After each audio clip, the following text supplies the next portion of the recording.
Sir, Bheemili assembly పోరులో ఈసారి గెలిచేదెవరు? ముందు నిలిచేదెవరో తెలుసుకుందామండి. భీమిలి అసెంబ్లీ నియోజకవర్గం ఉమ్మడి విశాఖపట్నం జిల్లాలోని నియోజకవర్గాల్లో ఒకటి. ఇది వైజాగ్ పార్లమెంట్ పరిధిలో ఉందన్నమాట. విశాఖపట్నం పార్లమెంట్ పరిధిలో.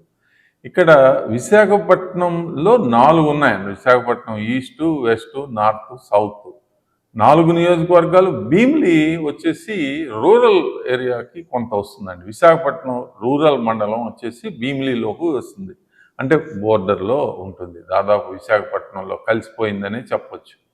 ఇక్కడ పద్మనాభం, ఆనందపురం, భీమిలి, విశాఖపట్నం రూరల్, ఇవి మండలాలు అన్నమాట. ఈ 4 మండలాలు ఉంటాయి.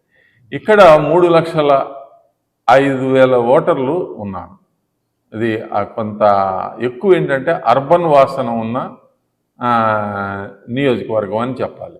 ఇక్కడ కాపు సామాజిక వర్గం చాలా బలంగా ఉంటుంది. ఇప్పుడు ప్రజెంట్ ఎమ్మెల్యేగా అవంతి శ్రీనివాస్ గారు, అంటే ముత్తంశెట్టి శ్రీనివాసరావు గారు, అవంతి కాలేజీలు అవన్నీ ఇంజనీరింగ్ కాలేజ్, పారిశ్రామికవేత్త, విద్యావేత్త, ఆయన ఎమ్మెల్యేగా ఉన్నారు.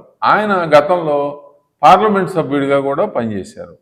ఆయన ఎవరి మీద గెలిచారు అని అంటే సబ్బం హరి. ఆయన కూడా అనకాపల్లికి పార్లమెంట్ సభ్యుడిగా పోటీ చేసి గెలిచారు గతంలో ఇందిరా కాంగ్రెస్ తరఫున.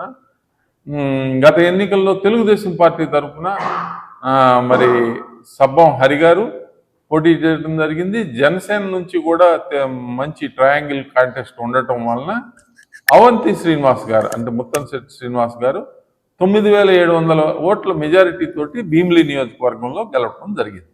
ఇక ఈ నియోజకవర్గంలో 2019 అసెంబ్లీ ఎన్నికల్లో జనసేన పార్టీ చెందిన అభ్యర్థి దాదాపు 24,000 ఓట్లకు పైగా చేల్చడం జరిగింది.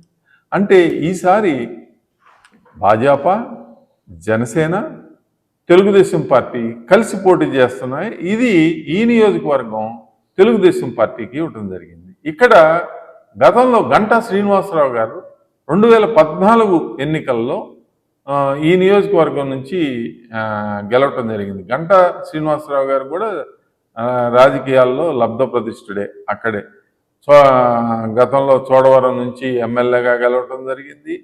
మరి అనకాపల్లి నుంచి ఆయన ఎంపీగా కూడా పోటీ చేసి ఫస్ట్ 1999లో ఎంపీగా గెలవటం జరిగింది తెలుగుదేశం పార్టీ తరఫున. తర్వాత చోడవరం నుంచి ఎమ్మెల్యేగా గెలవటం జరిగింది. తర్వాత మొన్న 2014 ఎన్నికల్లో ఇదే భీమిలి నియోజకవర్గం నుంచి ఆయన మంచి మెజారిటీతోటే ఎమ్మెల్యేగా గెలిచారు. తర్వాత 2019లో ఆయన భీమిలి నుంచి ఆయన విశాఖ నార్త్కి వెళ్ళి అక్కడ సిట్టింగ్ ఎమ్మెల్యే అయిన విష్ణుకుమార్ రాజు గారి మీద పోటీ చేసి అక్కడ కూడా మంచి మెజారిటీతో ఆయన గెలవటం జరిగింది.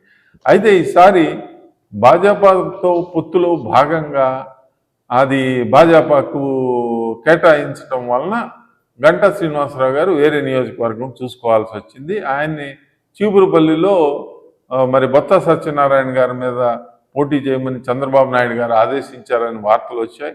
కానీ చీపురుపల్లిలో అప్పటికే కిమిడి నాగార్జున ఇన్ఛార్జిగా చాలా వర్క్ చేసి ఉన్నారు. అక్కడ వేరే అభ్యర్థిని కూడా తెలుగుదేశం పార్టీ చూసుకుంటూ భీమిలి నియోజకవర్గంలో పోటీ చేయడానికి గంటా శ్రీనివాసరావు గారికి గ్రీన్ సిగ్నల్ ఇచ్చినట్టు వార్తలు వస్తూ ఉన్నాయి. ఇదే నిజమైతే గంటా శ్రీనివాసరావు గారు అవలేలగా ఈ నియోజకవర్గంలో ముత్తంశెట్టి శ్రీనివాస్ గారికి పోటీ ఇవ్వగలుగుతారు. బలమైన పోటీ తప్పకుండా ఇవ్వగలుగుతారు. ఇక్కడ ఏంటంటే గంటా శ్రీనివాసరావు గారికి బలమైన ఆర్థిక వనరులు ఉన్నాయి, అంగబలం కూడా ఉంది. ఆయన ముఖ్యమంత్రిగా పనిచేసిన చంద్రబాబు నాయుడు గారికి, తెలుగుదేశం పార్టీ అధినేతకి అత్యంత సన్నిహితుడైన నారాయణ గారికి, అంటే నెల్లూరు విద్యా సంస్థల అధిపతి నారాయణ గారికి ఈయంకుడు కావటం, అది కూడా ఈయనకి బలాన్ని ఇచ్చే, అంటే ఆయన పెద్ద ఆలోచించాల్సిన పని లేదు ఆయన సీటు గురించి, ఆయన రాజకీయ భవితవ్యం గురించి. అందుకని గంటా శ్రీనివాసరావు గారికి అకామిడేట్ చేయటం భీమిలిలో దాదాపు ఖరారైపోయినట్టే.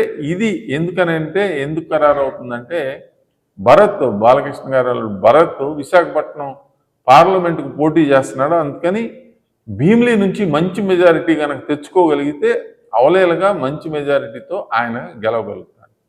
ఆ పార్లమెంట్ సీట్లో.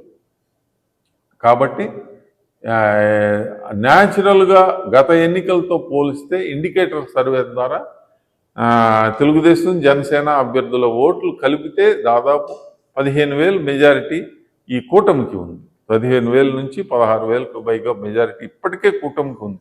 అందులో మరి మినిస్టర్గా కూడా చేస్తున్నారు కాబట్టి అవంతి శ్రీనివాస్ గారు తప్పకుండా ఆయన కూడా సమీకరణాలన్నీ చూసుకుంటున్నారు. ఆయన కూడా బలమైన పోటీనే ఇస్తారు.